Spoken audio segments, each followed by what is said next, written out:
Brigadir Jenderal Polisi Johamdani melakukan penyitaan ijazah itu saksi mendengar ya, mendengar ya. Menurut saksi, pengalaman yang begitu panjang sebagai reserse dan khususnya penyidik, apakah itu dibenarkan? Ya, tadi saya jelaskan kepada Yang Mulia Hakim Pak Hakim tadi, kalau itu disita menjadi barang bukti, berarti itu barang hasil kejahatan. Barang hasil kejahatan. Secara tersurat dan tersirat seperti itu seharusnya. Begitu ya. Baik. Saya kepada fisik tadi di awal saksi menjelaskan kepada majelis hakim pernah melihat ijazah itu di platform Twitter atau X Dian Sandi. Ya. Pernah. Saya ingin lihatkan apakah foto di dalam ijazah Dian Sandi tadi juga seperti ini. Mohon maaf. P28.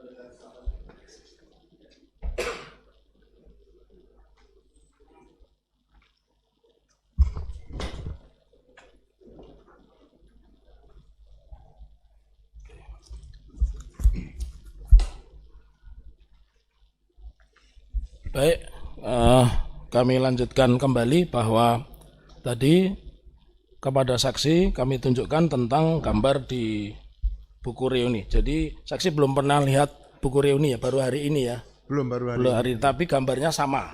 Sumbernya sama. Ya. Ya.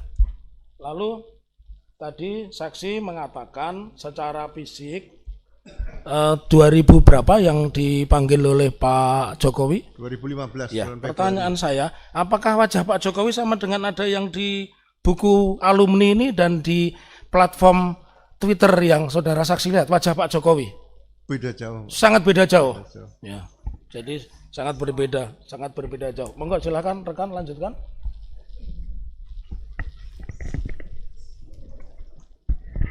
Izin Jenderal. Selanjutnya kami panggil saksi. Tadi sudah ditanyakan oleh rekan-rekan kami untuk tentang masalah penyitaan. Jadi menurut saksi, dalam kepolisian itu ketika sudah ada penyitaan, itu apakah tidak boleh ditunjukkan kemana-mana atau boleh? Karena dalam pemberitaan yang kita ketahui, ketika itu barang yang begitu diributkan berupa ijazah ini katanya sudah dipegang oleh kepolisian, tetapi di dalam berita lain kemudian ada seseorang politisi itu datang ke rumah dan melihatnya. Nah, ini kan menjadi sebuah kebingungan di masyarakat. Menurut saudara saksi? Ya. Jadi yang jelas kalau itu di dokumen yang ijazah tadi sudah disita oleh penyidik atau kepolisian, berarti ada dugaan dokumen itu adalah barang bukti. Menjadi barang bukti. Untuk menyita barang bukti, karena ini kan bukan tertangkap tangan nih, ya kan? Bukan hot pursuit, jadi tetap meminta penetapan pengadilan dulu. Nah, minta penetapan baru disita barang ini. Jadi ini dilema bagi saya, kalau sudah di tangan polisi itu bukan barang, namanya barang bukti seperti itu. Itu yang mungkin harus ditegaskan kepada masyarakat. Jadi sekali lagi jangan main-main seperti menyatakan dokumen sudah disita sebagai barang bukti atau dokumen hanya dititipkan. Ini Polri bukan kantor titipan seperti itu. Polisi ya kantor polisi, tempat penegak hukum di situ. Baik, terima kasih saksi. Kami lanjutkan. Seperti yang kita ketahui dalam perkara atau polemik ijazah ini kita sudah mendengar berita bahwa Bareskrim mengadakan konferensi pers dan lain sebagainya yang menyatakan bahwa ijazah tersebut asli. Tetapi yang menjadi pertanyaan dari masyarakat, tentunya kami juga, adalah bagaimana pembuktian sampai kepada dokumen itu dinyatakan asli. Apakah dalam hal tersebut Bareskrim juga harus membuka, dan apakah proses pengujiannya apakah melalui carbon dating atau mungkin melalui pengujian tinta atau melalui pengujian kertas dan lain sebagainya. Karena yang dalam persidangan ini sudah kami tunjukkan berkali-kali bahwa ada ijazah yang formatnya berbeda. Begitu. Yang pertama itu, terus kemudian yang kedua, apakah dalam menegakkan keadilan, mohon maaf, Bareskrim seperti yang kita lihat dalam berbagai macam konferensi pers, ketika ada tawuran ya yang ditunjukkan adalah senjata tajamnya, bukti-buktinya. Tetapi yang menjadi pertanyaan adalah ketika Bareskrim mengadakan konferensi pers itu tidak menunjukkan ijazah aslinya yang katanya, mohon maaf, sudah menjadi barang bukti. Dua itu, saksi. Iya, bagi saya beda dengan uang palsu ya. Kalau uang palsu kan bisa ditunjukkan kepada publik. Makanya penyidikan berkaitan dengan dokumen ijazah yang diduga palsu tadi, yang jelas harus diawali dengan laporan polisi. Kemudian ada surat perintah dimulai penyidikan. Kemudian sudah ada pemeriksaan beberapa saksi-saksi. Saksi-saksi itu mungkin rektor UGM juga dipanggil sebagai saksi, wakil rektor, dekan, kemudian beberapa dosen yang pernah mengajar di situ tahun berapa dari 80 sampai 85 diperiksa juga, mungkin karena sudah usia bisa diperiksa di sana. Nah, kemudian kalau itu sudah diperiksa semua, baru keterangan ahli dimintakan juga. Jadi tidak perlu buru-buru harus disampaikan kepada publik bahwa ini ijazah ini sudah dinyatakan asli, karena polisi juga tidak bisa menyatakan asli atau palsu. Seperti masalah merek. Merek itu polisi tidak bisa menyatakan ini mereknya asli palsu, harus digugat di pengadilan niaga seperti itu. Jadi ya hakim ya harusnya nanti membuktikan di situ. Jadi bagi saya ada kondisi keterburu-buruan untuk bisa menyatakan di depan publik bahwa ijazah ini asli seperti itu, karena pekerjaan polisi dalam penyidikan itu bukan pekerjaan yang mudah, pekerjaan yang sangat sulit bagi saya. Kami lanjutkan. Dalam perkara ini, Kepolisian Negara Republik Indonesia adalah sebagai tergugat. Dalam pandangan saudara saksi, bagaimana ketika ijazah ini menjadi polemik dan lain sebagainya yang, mohon maaf, menjadikan masyarakat menjadi antara percaya dan tidak percaya, terbelah. Kepolisian Negara Republik Indonesia seharusnya bagaimana bersikap? Apakah ketika ada warga negara yang menggugat dengan itikat baik di Pengadilan Negeri Surakarta yang terhormat ini, apakah seharusnya menunjukkan bahwa ijazah asli itu perlu? Ya, sekali lagi profesionalisme Polri itu kan diuji di sini.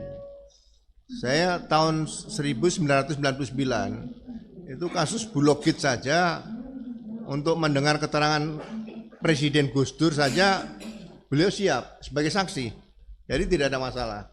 Jadi dan itu diperiksa di istana waktu itu. Jadi sekali lagi hal-hal yang berkaitan dengan penyidikan ini tidak bisa dianggap hal yang sepele, karena masyarakat ya sampai kapanpun lah kadang-kadang ada oknum ya yang kurang bagus, tapi tetap masyarakat masih butuh polisi, perlu polisi. Saya rasa, saya selalu katakan pasti dalam tubuh kepolisian ada polisi baik dan polisi yang tidak baik situ. Kalau polisi baik menurut saya, ya menurut ukuran saya masih ada 99% lah, itu aja. Jadi mudah-mudahan ke depan tidak ada lagi hal-hal seperti ini. Kalau penyidikan itu tidak dilakukan dengan sempurna, biasanya muaranya nanti kan ke pra-peradilan di situ. atau proses criminal justice system ini harus ditempuh semuanya. Jadi ya mohon maaf pada para hakim nanti, reformasi di bidang penegakan hukum ini mungkin juga harus dilakukan selain reformasi yang sekarang sedang dilakukan oleh Presiden ini, reformasi Polri tadi. Cukup Yang Mulia. Terima kasih Jenderal. Silakan dari tergugat 1, silakan. Terima kasih Yang Mulia. Pak Ugro, mohon maaf, mohon izin, saya ingin menyampaikan pertanyaan-pertanyaan terkait dengan peristiwa yang menjadi pokok sengketa di dalam perkara ini ya Pak ya. Jadi sesuai sumpah yang diucapkan oleh Bapak, dalam hal ini Bapak dihadirkan sebagai saksi fakta yang majelis ya, bukan sebagai ahli. Namun demikian meskipun di dalam keterangan Bapak terdapat pendapat-pendapat untuk menghormati persidangan, kami sangat menghargai dan semuanya kami tanggapi di dalam kesimpulan. Baik Bapak, ini saya akan lebih fokus pada pokok yang disengketakan oleh pihak penggugat. Bapak apakah mengetahui terkait dengan pokok yang peristiwa yang disengketakan dalam perkara ini tentang apa secara pasti Bapak? Apakah mengetahui Bapak? Ya, saya diberitahu sama Pak Taufik tentang ada gugatan CLS tadi berkaitan dengan ijazah yang diduga palsu Pak Jokowi itu. Jadi gugatan CLS itu gugatan yang diajukan oleh warga negara kepada penyelenggara negara ya Pak ya. Yang Bapak ketahui, apakah Pak Jokowi setelah tidak lagi menjabat sebagai presiden, meskipun dalam nomenklatur disebut Presiden ke-7 RI, dapat disebut sebagai pejabat Bapak atau penyelenggara negara begitu. Ini kaitannya dengan CLS soalnya Bapak. Ya. Ini yang menarik ini kan ada proses yang dilakukan oleh penyelenggara negara tadi Pak. Kayaknya saya lebih bagus penyelenggara negara itu kaitan dengan ijazah diduga palsu ini adalah KPU tadi yang perlu diproses lebih awal. Pertanyaannya saya ulang Bapak, pada saat ini atau pada saat gugatan ini diajukan dengan tidak lagi menjabat sebagai presiden, apakah Pak Jokowi juga dapat disebut sebagai pejabat publik atau penyelenggara negara begitu? Saya rasa mungkin kalau disampaikan ke saya tidak bisa jawab itu. Baik, ya. Karena saya kembalikan pada Yang Mulia Pak. Baik, terima kasih. Untuk selanjutnya, terkait dengan peristiwa yang disengketakan oleh pihak penggugat, ini kan ada pihak-pihak yang ditarik sebagai subjek tergugat. Yang pertama adalah Pak Jokowi sendiri sebagai tergugat 1. Pak Jokowi ini ditarik sebagai pihak oleh karena sikapnya, oleh karena perbuatannya menolak atas permintaan TPUA untuk memperlihatkan ijazah. Yang ingin saya tanyakan, Bapak mengetahui apa itu TPUA Bapak? Setidak-tidaknya di dalam TPUA itu bagaimana mengenai susunan kepengurusannya? Apakah Bapak pernah memperhatikan anggaran dasar atau akta daripada organisasi tersebut Bapak? Saya belum pernah komunikasi dengan TPUA, cuma saya tahunya TPUA itu adalah singkatan dari tim pembela ulama dan aktivis. Tapi Bapak secara pasti tidak mengetahui apakah TPUA tersebut terdapat anggaran dasar atau tidak dan telah disahkan oleh Menteri Hukum atau belum, enggak tahu ya Pak ya. Termasuk maksud dan tujuan dan kegiatan usaha untuk mencapai tujuan Bapak mengetahui Bapak? TPUA? Ya. Saya hanya kenal dengan beberapa pribadi, saya tidak mendalami tentang organisasi TPUA. Tentang TPUA itu sendiri, maksud dan tujuannya apa, begitu juga langkah atau kegiatan untuk mewujudkan usaha itu seperti apa, Bapak tidak mengetahui. Terima kasih. Kemudian selanjutnya Bapak, selain gugutan itu ditujukan kepada Pak Jokowi oleh karena tindakannya tidak berkenan memperlihatkan ijazahnya berupa hard copy kepada TPUA, ini digugat pula pihak Wakil Rektor bidang Dikjar, juga Rektor. Oleh karena Rektor maupun Wakil Rektor waktu itu melalui konferensi pers, dia menyatakan Bapak Jokowi adalah sebagai alumni UGM yang tercatat sebagai mahasiswa angkatan 80 dan telah lulus tahun 85 oleh karena memenuhi ketentuan akademik yang dipersyaratkan. Bapak mengetahui hal itu? Saya mendengar. Mendengar Bapak ya, mendengar. Lantas dengan adanya sikap UGM yang menyatakan bahwa Pak Jokowi sebagai alumni UGM ini dianggap tidak mendukung terhadap hasil penelitian Pak Roy Suryo, kemudian Dr. Tifa juga oleh Rismond. Bapak mengetahui juga hal itu, Bapak? Ya, bagi saya ini kan debat yang tidak akan berakhir. Iya. Makanya sebaiknya saya sampaikan tadi bahwa iya, pasal 263 ayat 2 itu lebih tepat supaya untuk menyelesaikan masalah ini diperiksa dari KPU saja, sehingga Baik. tidak perlu ada diskusi panjang lebar seperti ini. Baik, itu masukan Bapak ya, itu saran dan pendapat. Namun dalam hal ini Bapak kan dimintai keterangan sebagai saksi fakta sehubungan dengan peristiwa yang dijadikan sebagai pokok sengketa oleh pihak penggugat dalam perkara ini. Kemudian ada juga tergugatnya adalah Polri, Kepolisian Negara RI. Nah, mengapa Polri digugat? Ini terkait dengan tindakan yang dilakukan telah menghentikan penyelidikan atas laporan yang disampaikan oleh Bapak IG Sujono ya, di Mabes Polri.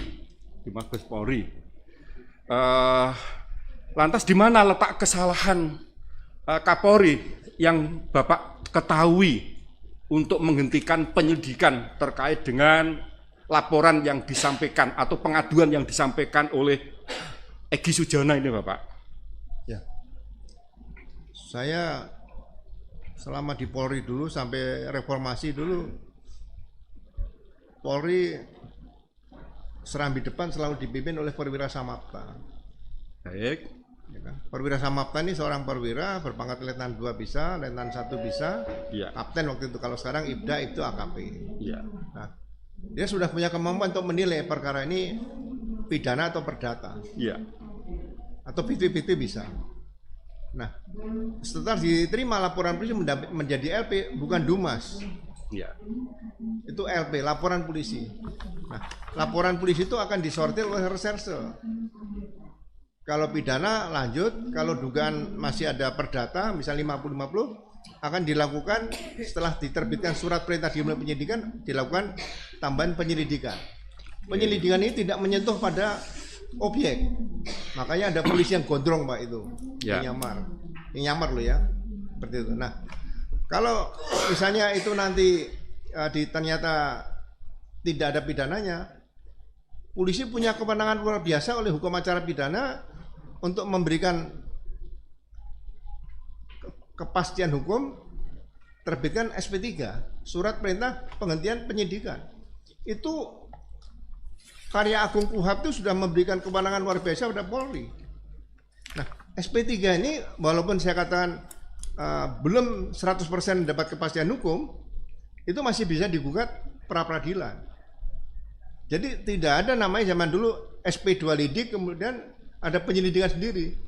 Sehingga saya melihat Perkap nomor 6 tahun 2009 itu membingungkan bagi saya suatu saat. Ini kasihan generasi muda Polri ke depan nanti. Bagi Bapak ya maksudnya. Karena perkap itu sendiri dibuatkan dalam rangka untuk melaksanakan hal-hal yang lebih teknis sebagaimana Seharusnya. diatur di dalam UHAP Ya.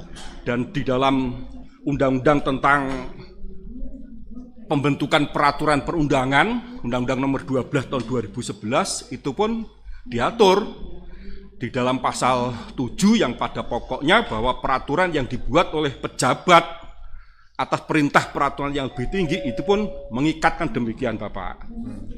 Baik. Tapi peraturan perkap itu jangan sampai bertentangan dengan induknya atau dasarnya, yaitu KUHP, Pak. Betul, Bapak. Jadi itu hal yang teknis ya. Namun Iya. demikian nanti biar dijelaskan oleh ahli jika penggugat menghadirkan atau dari pihak tergugat.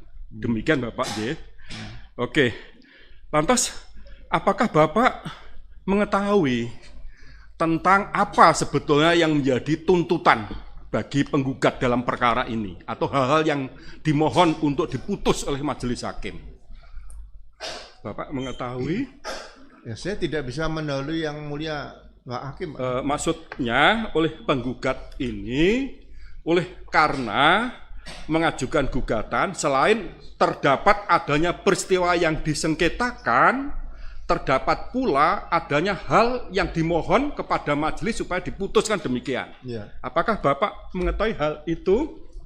Sekali lagi saya tidak berani mendahului apa yang akan diputuskan majelis hakim nanti, Pak. Betul, ini belum diputus, Bapak. Ini sebatas yang dimohon. Lazimnya di dalam hukum acara itu dikenal istilahnya petitum.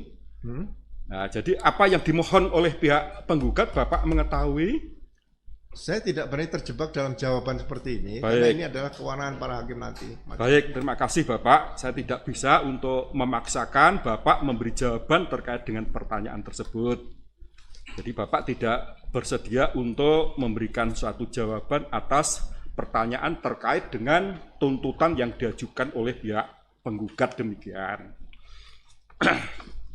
Kemudian Bapak, oleh karena terdapat adanya salah satu posita yang diuraikan oleh penggugat juga menjadi pokok sengketa dalam perkara ini, adanya laporan yang disampaikan oleh tergugat satu yaitu Pak Joko Widodo di Polda Metro yang pada akhirnya setelah dilakukan penyidikan, ditingkatkan penyidikan, dan setelah ditingkat penyidikan ditetapkan tersangka.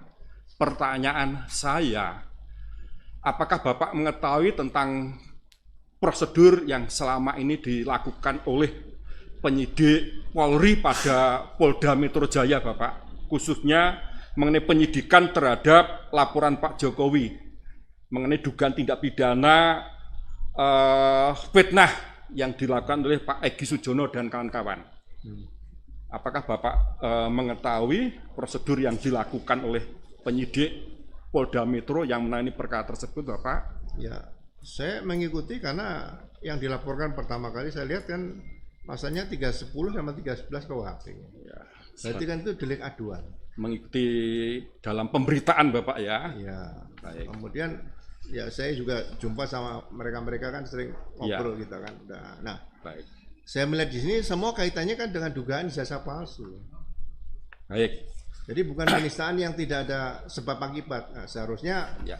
demi kepentingan negara dan bangsa ya persoalan pokoknya diselesaikan dulu, baru nanti persoalan Ya. selanjutnya. Kalau ini tidak dilaksanakan secara tuntas dari persoalan pokoknya, ya ini akan berlangsung bertahun-tahun seperti ini. Ya. Akan tapi terkait dengan jawaban yang telah disampaikan Bapak, apa yang dilaporkan oleh Pak Jokowi ini kan berawal dari laporan yang disampaikan oleh Egy Sujana dan kawan-kawan dalam kapasitas sebagai ketua TPUA di Mabes Polri. Nah, oleh karena berdasarkan hasil penyelidikan yang dilakukan oleh penyidik dan atau penyidik Polri, ya tidak ditemukan adanya unsur pidana, maka itu dihentikan. Lantas apa yang salah yang dilakukan oleh penyidik atau penyidik terkait dengan penghentian penyelidikan atas laporan yang disampaikan oleh Egy Sujana di Mabes Polri, oleh karena dalam hasil penyelidikan tersebut tidak terdapat adanya unsur pidananya. Jangan pendapat, silakan fakta saja, Saksi. Ya. Silakan faktanya saja. Ya, Jangan faktanya pendapat, aja, Bapak. jangan pendapat ya. LP-nya tidak ada. Laporan polisinya tidak ada. Laporan polisi tidak Tidak ada. ada. Hanya Karena Dumas. Ya. Karena merujuk pada Perkap nomor 1 tahun 2019 itu Bapak ya. Perkap nomor 6. Nomor 6 tahun 2019. Ya. Baik. 2019 apa 2009? 2019. 2019 ya. Ya. Nah, Ya. karena laporan polisi tidak ada, Ya. surat perintah dimulai penyidikan tidak ada. Ya. Oke, sementara Tapi cukup saya koreksi tadi yang dimaksud penyelidik ya, bukan penyelidikan. Karena di Mabes Polri terkait dengan pengaduan yang disampaikan oleh Egy Sujana dan kawan-kawan, ini masih dalam tahap penyelidikan. Karena sesuai Perkap nomor 6 tahun 2019 itu, yang dimaksud pengaduan ternyata tidak sebatas perkara pidana yang masuk dalam delik aduan sebagaimana di dalam hukum pidana material, tapi tahap awal pengaduan, nanti setelah klarifikasi penyelidikan, sekiranya terdapat adanya unsur pidananya baru dilakukan, mereka diminta untuk LP penyidikan seperti itu. Mekanisme yang selama ini ada pasca diterbitkannya Perkap nomor 6 tahun 19. Tapi SP2 penyelidikan tadi fakta-faktanya apa? Bah, saya tidak tahu secara pasti, yang jelas oleh penyidik Mabes Polri terkait dengan pengaduan tersebut, oleh karena tidak ditemukan adanya unsur pidana terkait dengan adanya pengaduan tersebut, pada akhirnya untuk kepastian hukumnya dihentikan. Ya, tapi ada hasil lapor kan? Ada. Hasil lapor tidak bisa dalam penyelidikan. Nah, maka ini saya sampaikan kepada saudara saksi, terlepas tanggapan saksi seperti apa, tetapi faktanya memang demikian. Ya, semuanya kan penegakan hukum dalam rangka kepastian hukum. Baik, jadi ini yang ada di sana. Terkait dengan pertanyaan yang ingin saya sampaikan kepada saksi Pak Hugro Seno, cukup yang mulia. Cukup ya. Terima kasih Pak Hugro. Ya, cukup. Selanjutnya tergugat 2, 3 dan turut tergugat silakan.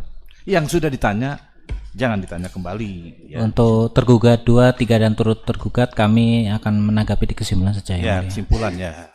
Selanjutnya tergugat 4 ya. Izin yang mulia, kami juga tidak ada pertanyaan. Nanti Ya. akan kami sampaikan di Ya. kesimpulan. Terima Ya, kasih. di kesimpulan ya. Nanti keberataannya masing-masing di kesimpulannya. Saya rasa demikian ya, Pak Ugresono ya. Kuroseno, Pak. Ugresono ya. Seno, Pak. Seno ya. Oh iya itu. Makanya saya biar diprotes biar Bapak yang tahu namanya sendiri kan ya. Terima kasih banyak Pak ya. Telah hadir di persidangan jauh-jauh dari Jakarta ya. Siap, Pak. Ya memang begitu Pak. Kalau menegakkan keadilan tuh dari manapun harus adil. Karena orangnya sendiri yang harus menegakkan, enggak bukan orang lain. Ya itu ya. Bapak diundang sebagai saksi hadir. Terima kasih. Ya boleh kembali ke belakang silakan. Ya silakan.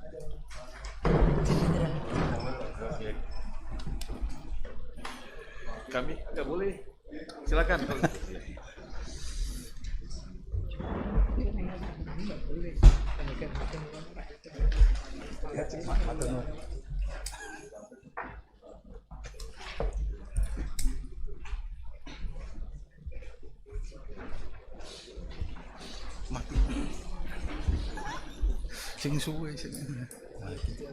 Untuk selanjutnya